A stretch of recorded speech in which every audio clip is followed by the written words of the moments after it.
Hello, I'm back. Thanks, everyone. If you, for people that have come regularly, the last couple of weeks have been a little tough, hit or miss for me. I don't know what's going on.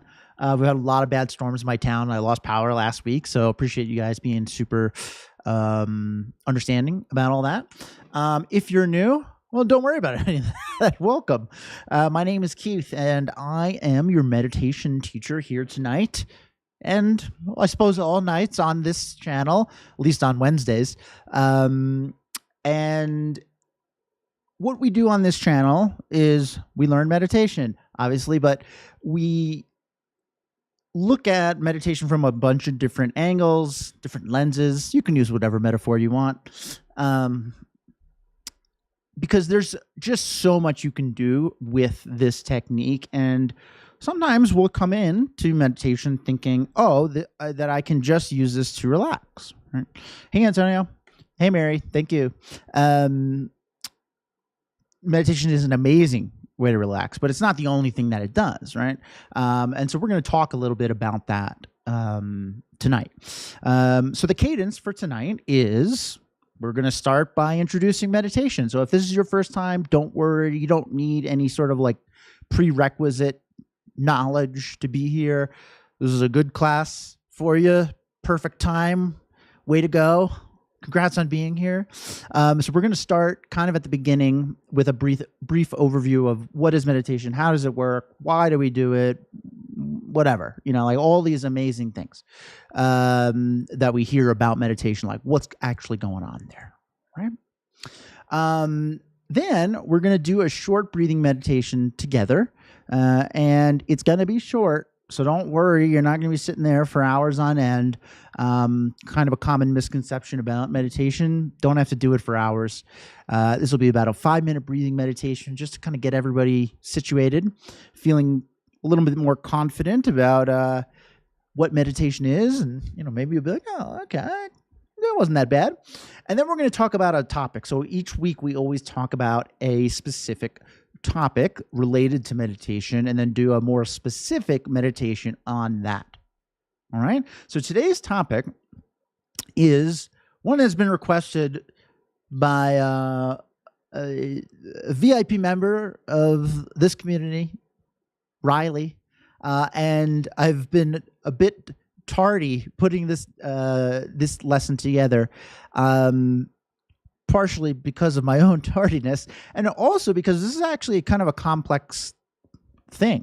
So we're going to talk a little bit about confidence and where confidence comes from, right?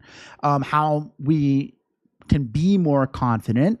And as I was kind of working on this lesson, I was like, I might need to do this in 2. So we'll see how far we get, but I might need to do this as a 2-parter.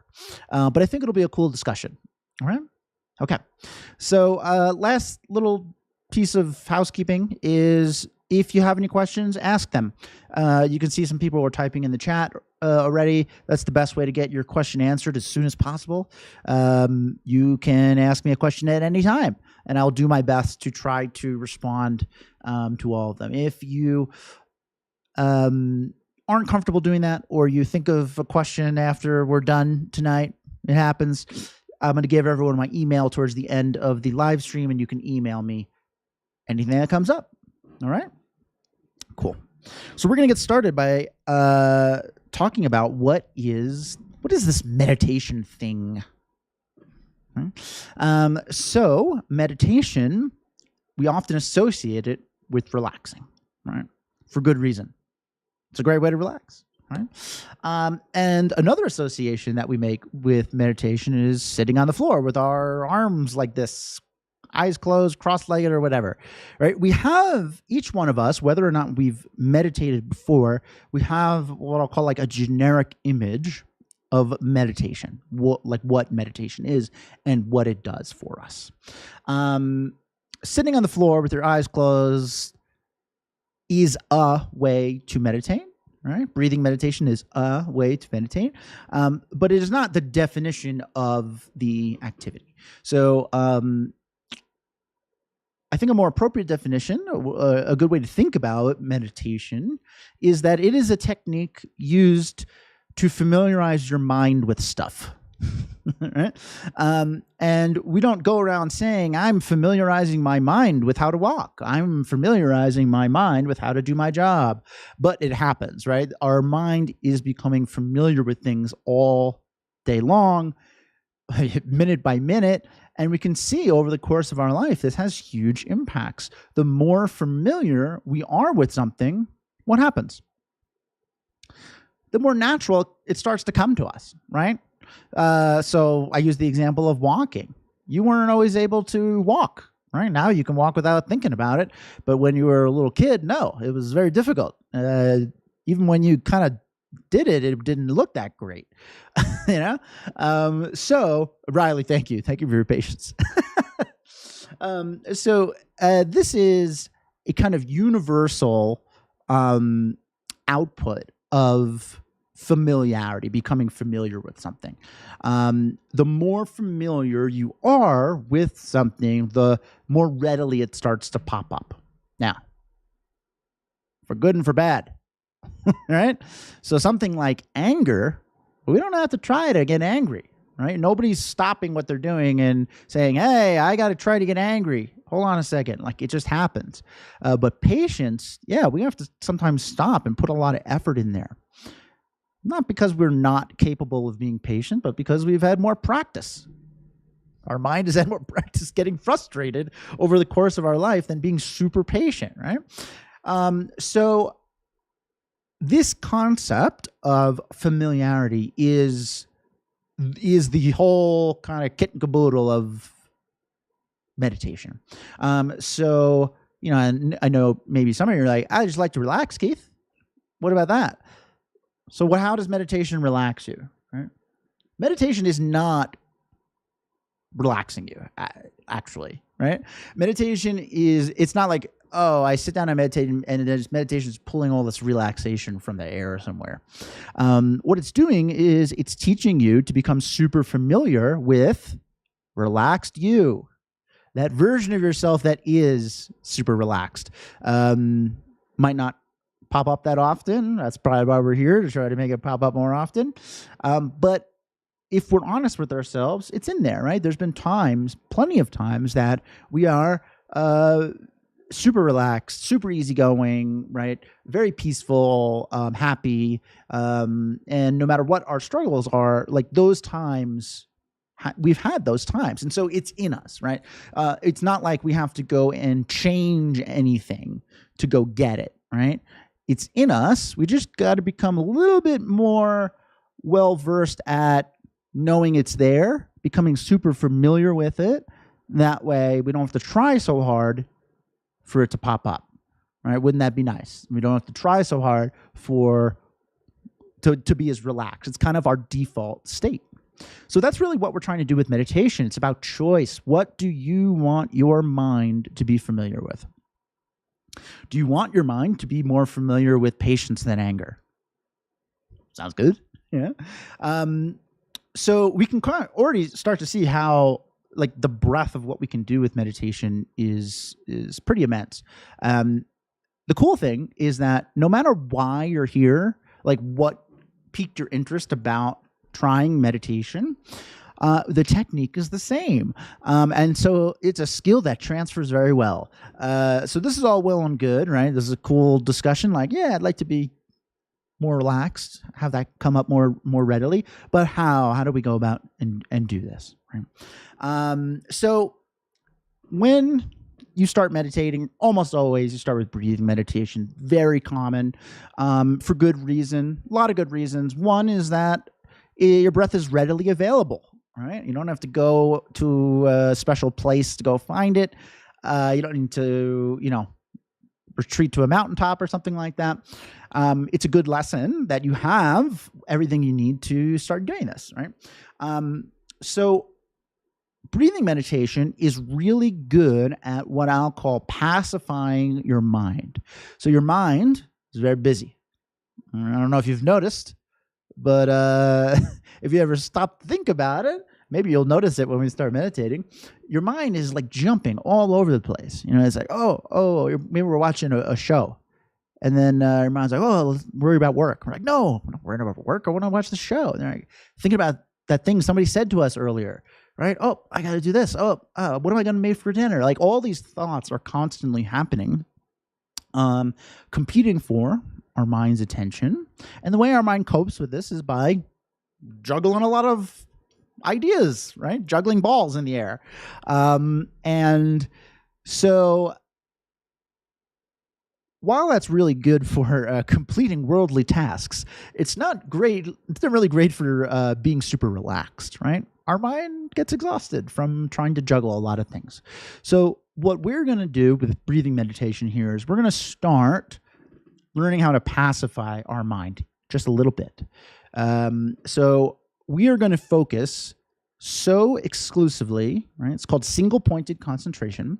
So exclusively on one thing, in this case, our breath, that all the other things that are clamoring for our mind's attention, there's not going to be a lot of room for them because all of our mind's kind of capacity is starting to focus on our breath. It's pretty similar to if you ever felt in the zone, right? Like working on a project at work, we lose track of time. We don't hear noises that normally are annoying to us, right? We forget that our knee hurts, kind of, these things happen, right? This is all due to concentration, actually. So we don't often associate concentration with relaxing, but true, purposeful, single-pointed concentration actually relaxes your mind. So that's what we're going to start with. And instructionally, breathing meditation is pretty straightforward. It's going to be about 3 steps. Not about, 3 steps. First, we got to decide to do this. Now, I know that's a weird one, but sometimes we get in the zone unintentionally, right? When we're working or something like that. But what we're trying to do is train our mind to view this way of thinking as normal, right? Because our mind does what our mind is familiar with. I can't get mad at our mind for getting angry easily if it just has had a lot of practice doing that. So we have to train our mind to kind of see the value in doing this. And a good first step is kind of making a little promise to ourselves, an intention, if you will, that we're going to focus on our breath single-pointedly. So that's how we'll start. Right? Then I'll be guiding you through this, so don't worry, you're not on your own. We're going to focus on our breath single-pointedly, and whenever you catch yourself drifting, I don't care what you're thinking about. If you're thinking about, what you got to do for work tomorrow, or that, funny joke somebody said earlier, whatever it is, we're going to be like, not right now, to those thoughts. That's kind of what we say here, not right now. We are not saying these thoughts are useless. They're not useless. They're thoughts. We're just saying not right now. Again, we are training our mind to kind of be in the passenger seat, not the driver's seat. So we are choosing to focus single-pointedly on our breath. We are noticing when our mind drifts, and then we're going to bring our attention back to our breath. That's it, right? This little loop is meditation. We are practicing training our mind to focus on what we want to focus on. And as a result, all the other busyness is going to start to fade. We're going to start to relax. And this is also the concept of how we become super familiar with things, by using our mind to its full capacity. Cool? Okay.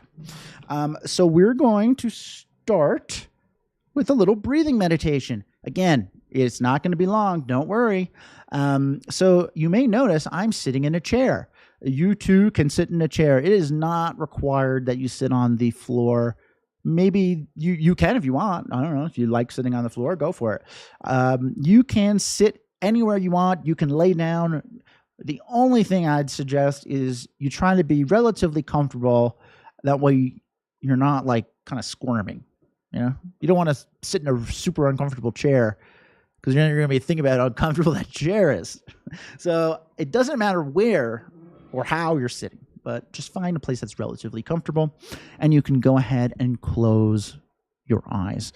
And I am going to lead us through about a 5-minute breathing meditation. Okay.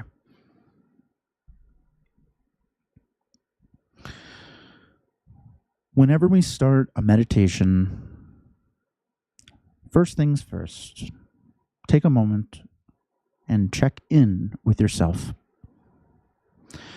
Ask yourself, how am I feeling right now? What is my mind up to right now? Maybe you're tired. You had a long day. Maybe you're feeling energetic. Maybe you're happy. Maybe you're feeling a little sad. Whatever it is, does not matter. We're not doing anything about it. We are just noticing. We are practicing observing our own mind. This is a very important technique to develop. It's called mindfulness. Mindfulness is an active awareness of your own thoughts, moment to moment, for the specific purpose of being able to respond skillfully to those thoughts. So just take a moment, observe how you're feeling.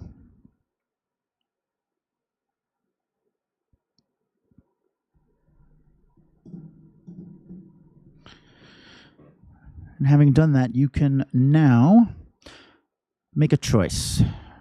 Choose to focus single pointedly, exclusively on your own breath. Breathing in, breathing out. Very gently and very naturally. I don't want you to change anything about the way you normally breathe. You don't have to take big, deep inhales. You don't have to forcefully exhale air. However you normally breathe is perfect. In and out. Gently and naturally. As you give yourself permission to relax a little bit into your seat.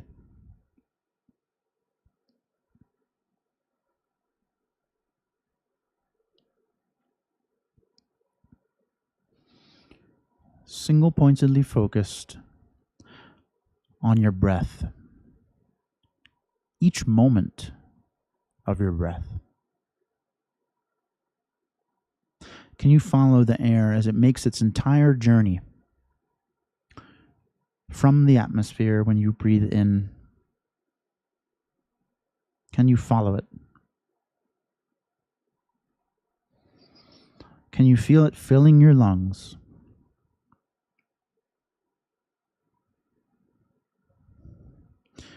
Can you follow that same air as you release it with each exhale? Can you watch that air dissipate?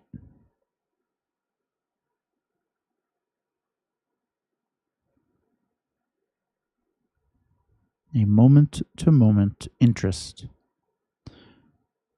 in breathing in, breathing out, very gently and very naturally.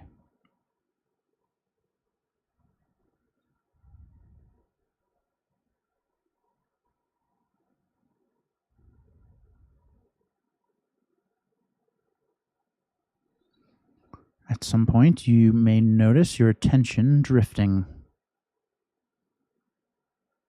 Maybe you're thinking about something that happened earlier today.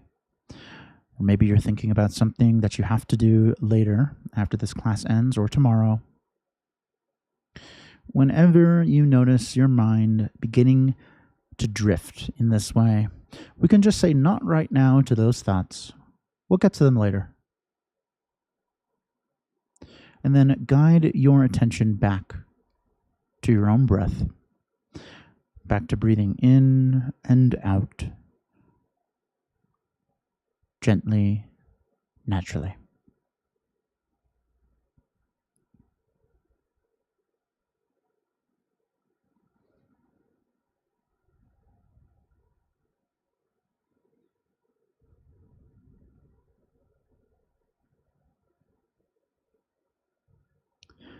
keep bringing your attention back to your breath whenever you notice it drifting. This process of choosing to focus single-pointedly on your own breath, noticing when your attention drifts, and being able to guide your attention back. That is meditation. All of you are meditating right now. You are meditators. You are training your mind to be calm, to access its natural, peaceful state. You are training your mind to focus on what you want to focus on.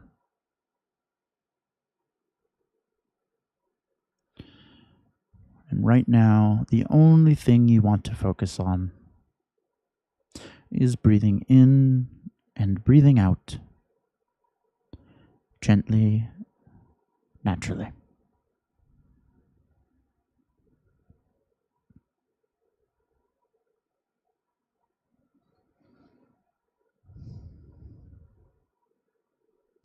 So just for the last few moments here, continue to breathe. Just enjoy sitting here. Don't have to think about anything. Just relax. You deserve it.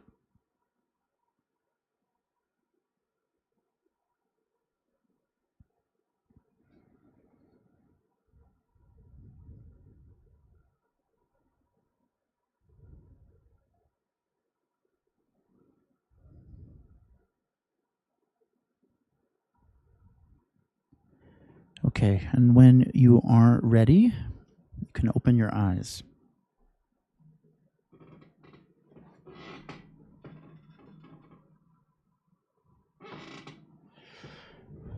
I don't know if you guys can hear the thunder, but it's happening. So if the screen suddenly goes black, you know why.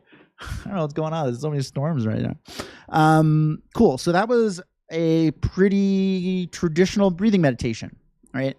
And it was 3 steps. It sounds easy, might not be easy in practice. Maybe you were like, wow, I really had a hard time keeping my attention on my own breath. That should not be that surprising, because when do you ever do this? We never do this. We never say, you know what I'm going to do right now?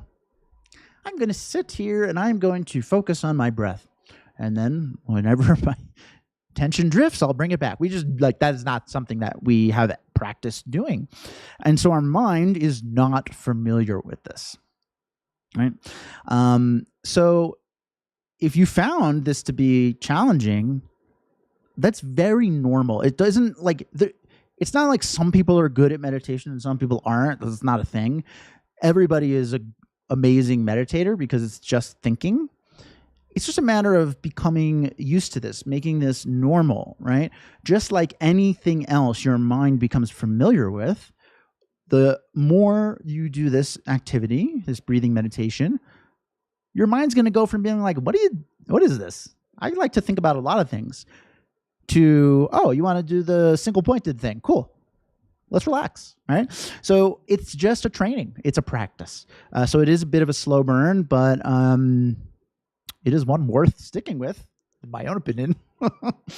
Okay, so that's just a little kind of snapshot of breathing meditation. If you're new, I would just practice doing that.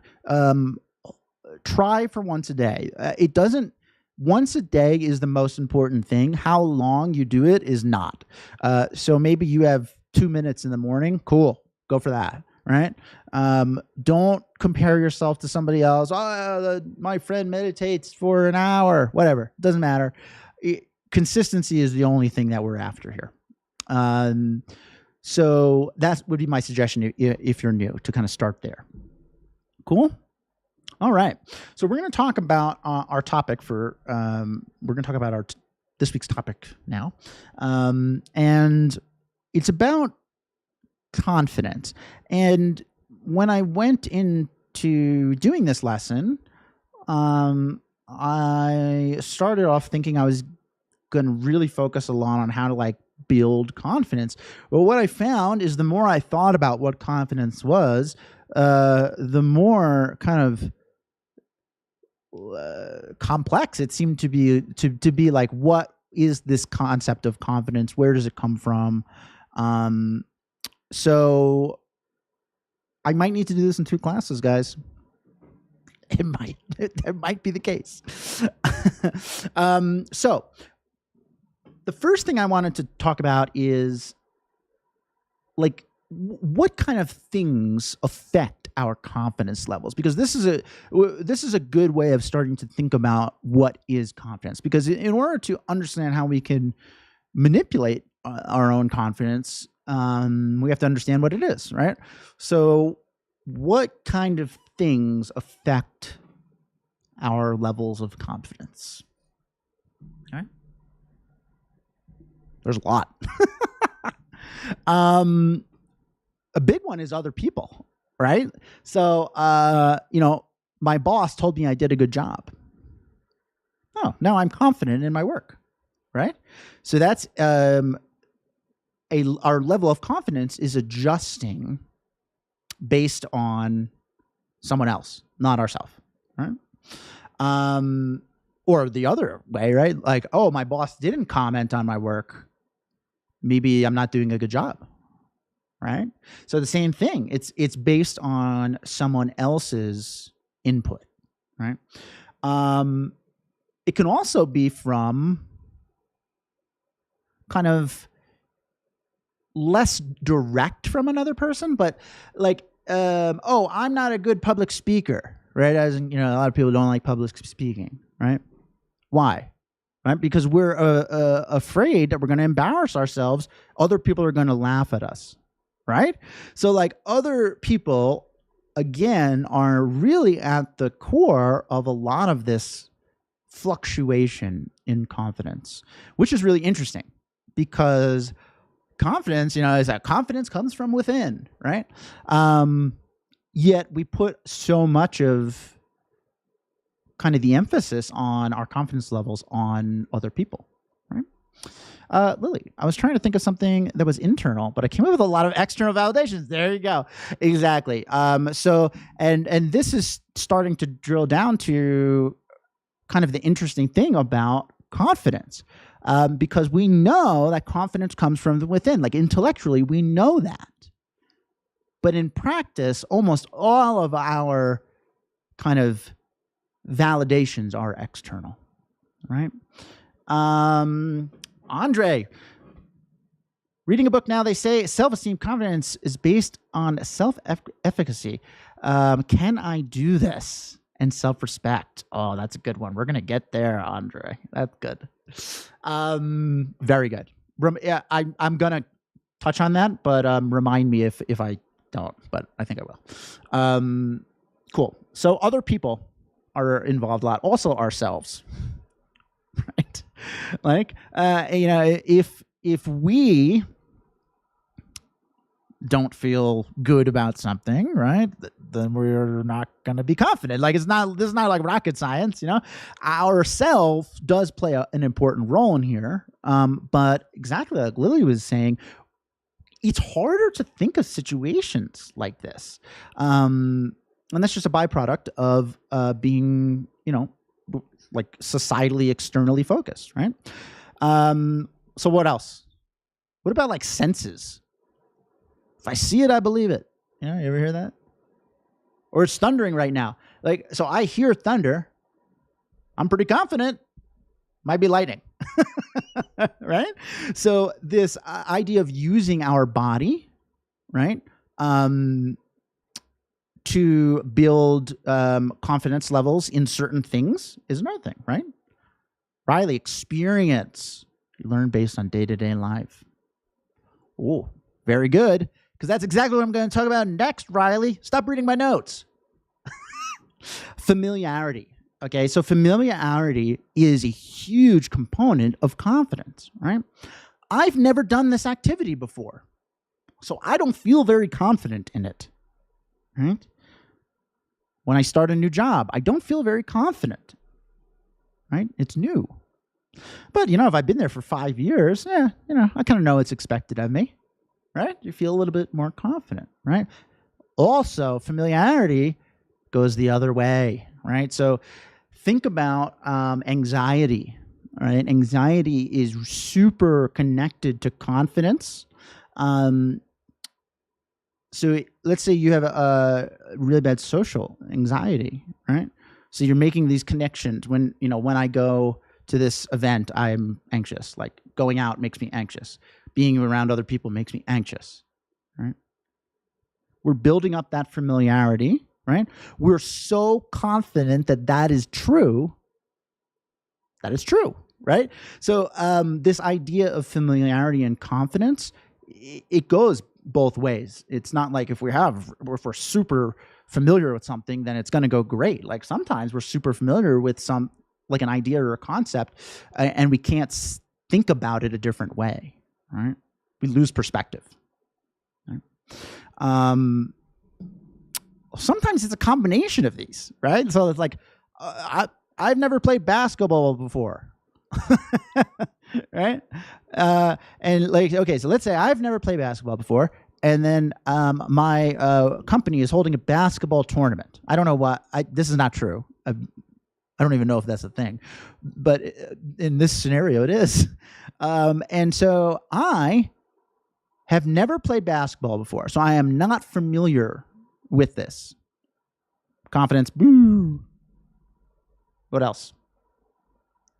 I'm playing with my coworkers. They're going to make fun of me, right? I'm going to embarrass myself. So there's the other people being involved.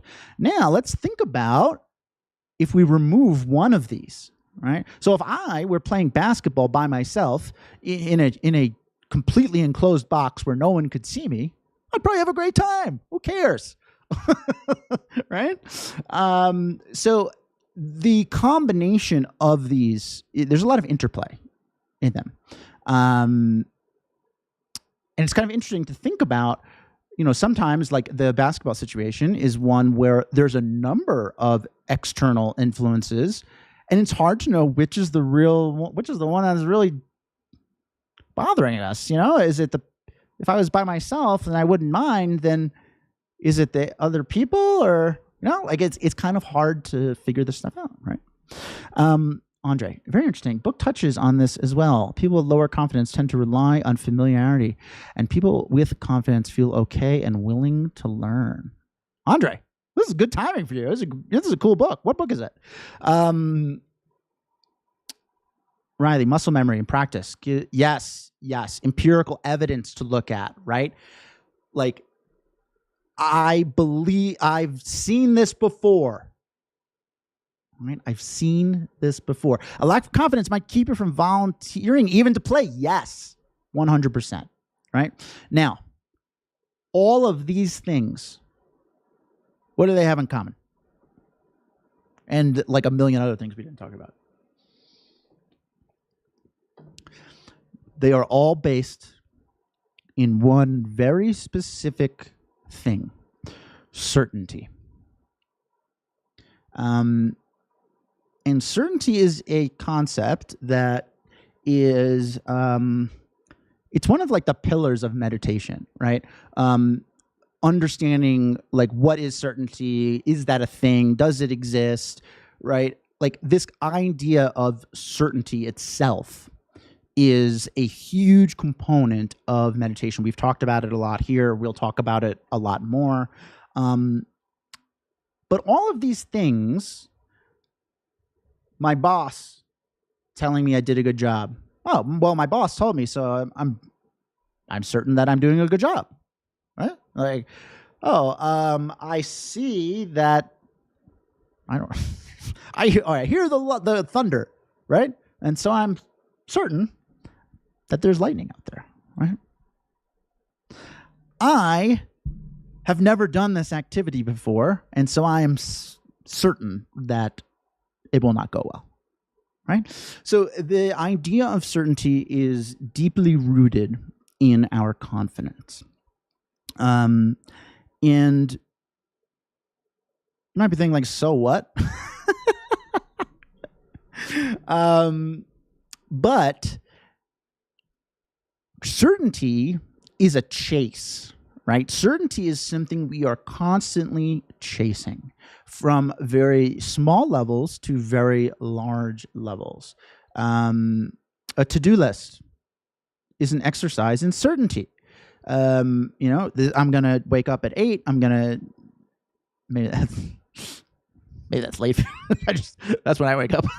I'm going to get coffee, right? Then I'm going to work on this project for 2 hours. It never goes that way, So this idea of a to-do list is actually an exercise in longing for, desiring certainty.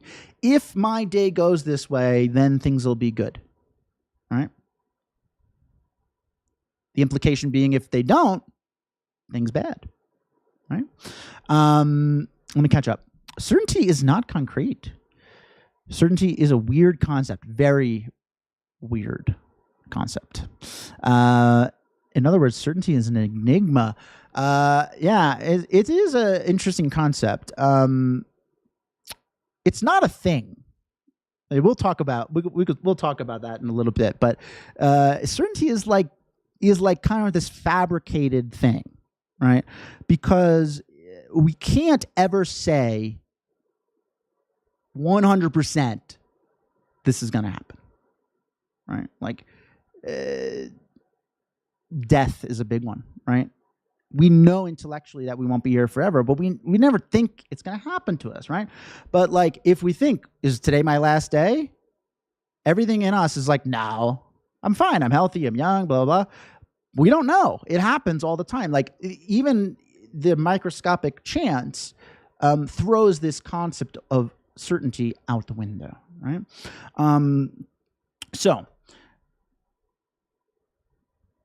certainty being intimately linked with confidence is really interesting because we place our level of confidence on certainty, and then certainty is like not something that actually exists.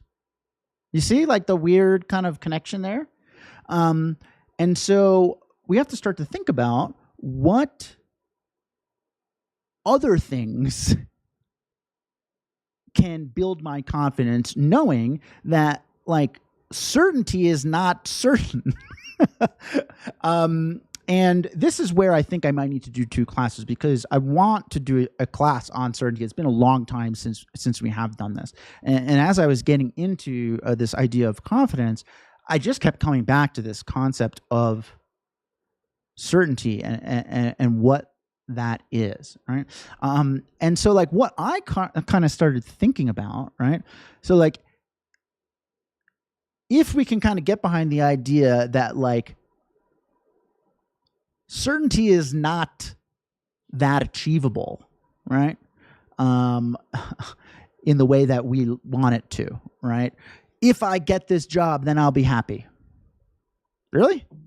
Maybe. But I don't know. We've all gotten jobs and then I've learned to hate them, right? Or if I could only find a partner, then I would be happy 100%. But that's not always the case, right? So like there is, like Riley said, it is a weird concept. There are gray areas. It is kind of all over the place, right? It is not certain. And so placing our confidence on something that is so erratic kind of translates into our confidence being erratic, right? So what kind of other things can we do with this information? Like, are we like, well, guess I'm out of luck, right? No, the idea of certainty and kind of thinking about the antithesis of it, which is impermanence, right? Impermanence is a very heady topic, but in short, it is I don't know when things will change, but I know they will, right? The way this is now is not always the way it will be, right? So this is a level of acknowledgement of uncertainty, almost like a certainty in uncertainty. And understanding that, thinking about that, and being okay with that, embracing that, well, that's an interesting route to confidence, right? So what do I mean by that? let's go to the example of basketball. I don't know why I keep talking about this. I don't even play basketball. I got to go play basketball with my coworkers. I've never played before, right? In my mind, I'm like, well, it's going to be horrible. I've never played before, clearly, right? But there's a chance that it goes really well, right? There's a chance that I just am awesome, and there's a chance that nobody cares, even if I'm not good, right? That was the other thing we were worrying about, is people are going to comment on that, right?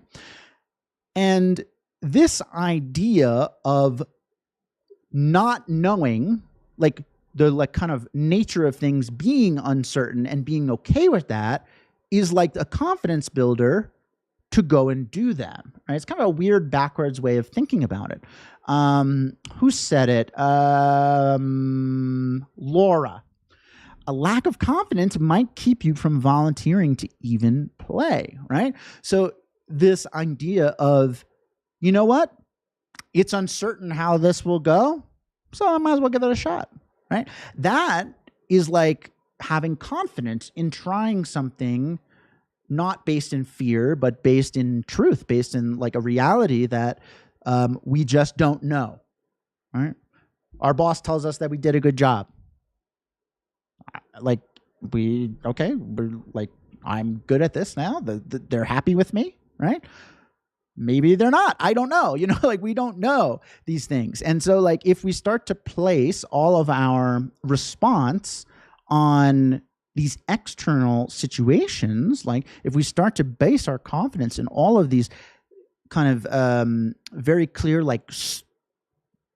pillars of certainty, we're eventually going to run into a problem, right? Because if something is not 100%, it's not certain, and then we're going to be duped. We're going to be like, wait a minute, I thought this was certain, right? And so this is a cool way of thinking about things. It's a weird way of thinking about things, but it's kind of a cool way of thinking about things.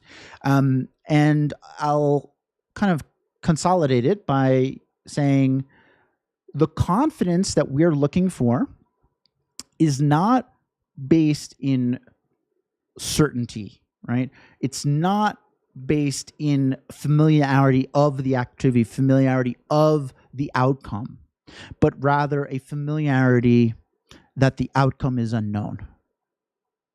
And that is not something we like. I know, me either. But it is the way things are. And so being okay with that is our path to having confidence in anything that we do, not just the things that we're familiar with, not just the things that our boss tells us we're good at, not just the things that we've tried before, but everything. Right? Cool. So I want to do a little meditation together, and then we'll see. Maybe I don't know if people are interested in talking more about certainty. We can. There's a ton to talk about. We could pick that up next week. But this is a really interesting topic. And Riley, thank you for encouraging me to do a lesson on it. I went in thinking I was going to do it one way, and I came out with way more questions than answers. But that's kind of what meditation is all about, right? It's about looking a little deeper and seeing, I hadn't thought of it that way, right? And then, I haven't thought of it that way might translate into us trying some other things, right? Trying a different route, understanding ourselves a little bit more, right? So all of this is really like a really cool exploration and a really good example of the kind of analysis portion of meditation. Okay, cool. So I want to do a little meditation together. It'll be pretty similar to the last time, but we'll throw in a little things on confidence and certainty. All right. Okay. Go ahead and close your eyes.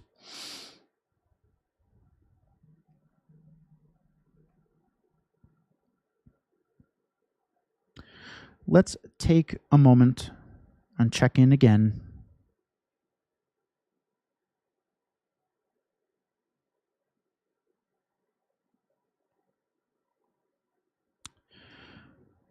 Just take note of what your mind is up to. No need to compare it to before. Before is done. We're only talking about now. How are you feeling now?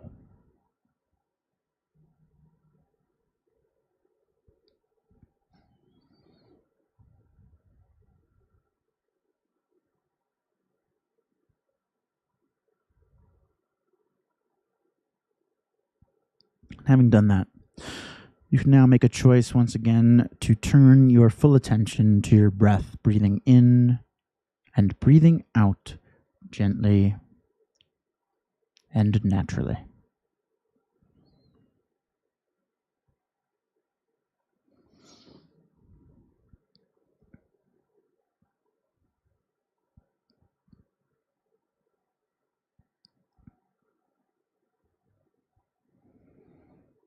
And this time, as we're doing breathing meditation, we're going to layer on something.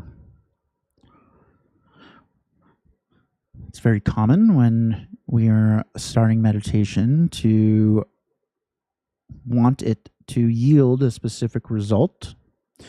We want to be able to not be distracted. We want to be able to focus. We feel that we should. We're certain that we should.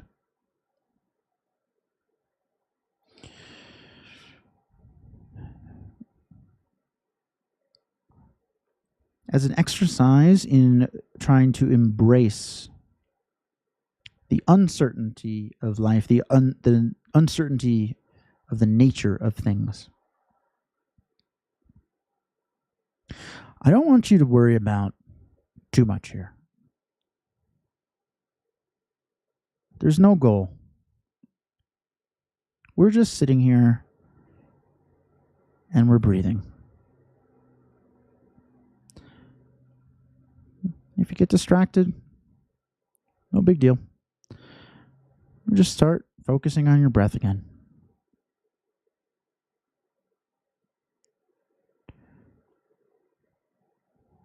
There's no barometer of success or failure. Just being here, existing in this moment is enough.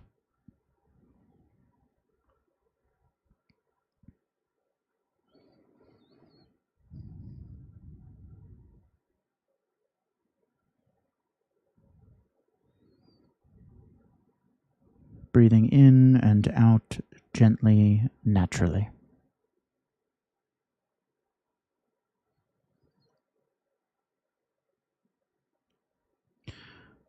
Allow yourself to enjoy the uncertainty, the non-linear plan of sitting here breathing. Whatever happens, happens.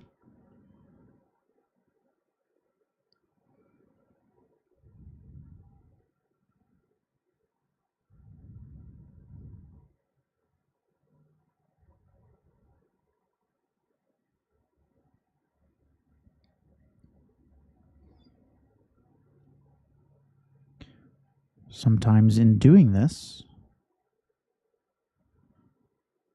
we begin to notice things that normally we don't really notice. Things like our body moving as we breathe.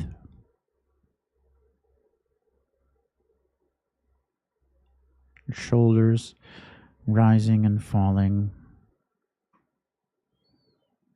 Chest expanding, contracting.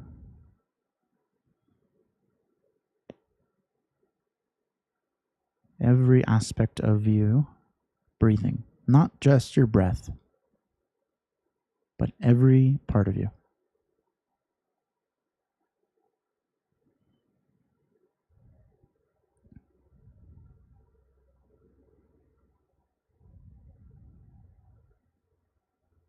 Maybe we notice how the air feels cool on the tip of our nose when we breathe in. That same air feels warmer when we breathe out.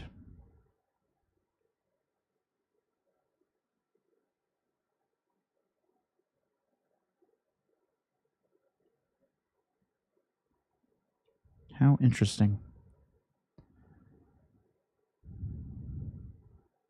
One of the byproducts of embracing uncertainty, understanding impermanence, is that we begin to notice, enjoy, and covet these subtleties.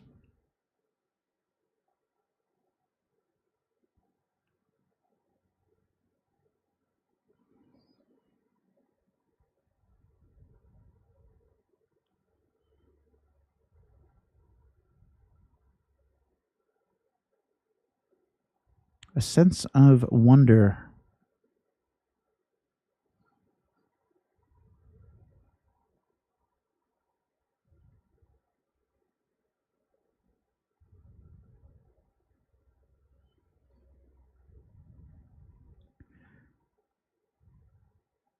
A desire to learn.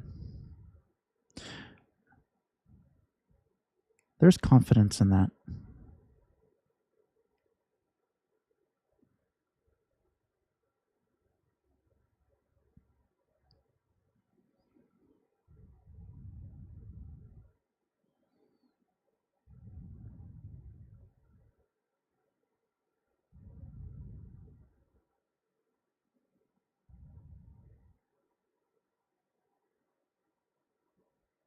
So just for the last few moments,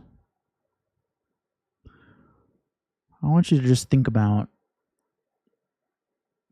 something we talked about today, anything that stuck out to you as, I hadn't really thought about that.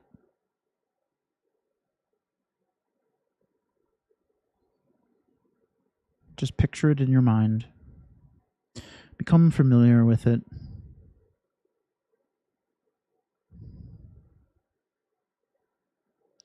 This is your takeaway from today. The wrinkle in your brain, the new concept that you're going to implement in your life, whatever it is.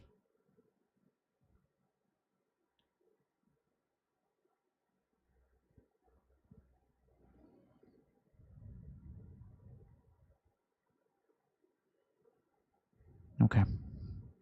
And when you're ready, you can open your eyes. Guys, we did it. I made it through the entire stream without a lightning storm hitting my house.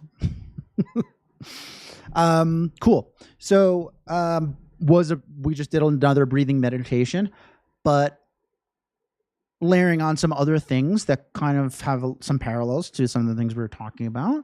Right? Like instead of going in with an expectation, right? Being okay with it being an unknown, right? And kind of seeing the fruit of that, right? Having the confidence to do that, and then the fruit yielded from doing that. Cool. So thank you. This is where we'll stop for this week. Hopefully you had a nice time. Be it relaxing or thought-provoking or whatnot. Thanks for everyone for the awesome contributions in the chat. As always, you guys are the best. Come on back next week. We'll talk about something else. Maybe we'll talk about this again. We'll see. And if you haven't subscribed to my YouTube channel, I encourage you to do so. All my old videos are up there. Maybe you're like, hey, Keith, I don't want to talk about this. I'd like to know about meditation to help me sleep. I got it up there. You can go check that out. Thank you. And thank you to anyone who did subscribe during the stream. I do appreciate that a lot. I also teach one-on-one classes. So maybe you're super into this and you'd like to learn more about a very specific thing, meditation-wise. Maybe it's anxiety, whatnot. This is a great format for doing that, the one-on-ones. So I'm going to put my email in the chat right now, and you can email me if that sounds interesting to you, or email me any questions that you have, and we'll find a time to chat about it. All right. Keith at meditationbreaks.com. Spelt entirely correctly. No mistakes. Yay. Great. Let me catch up.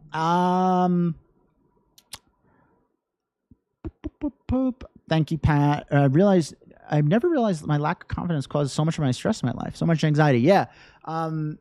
It's almost the same thing, right? Like, so anxiety is,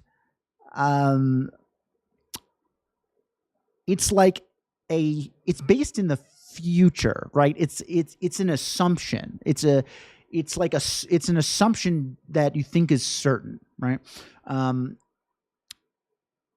I have a lot of anxiety with regards to itching.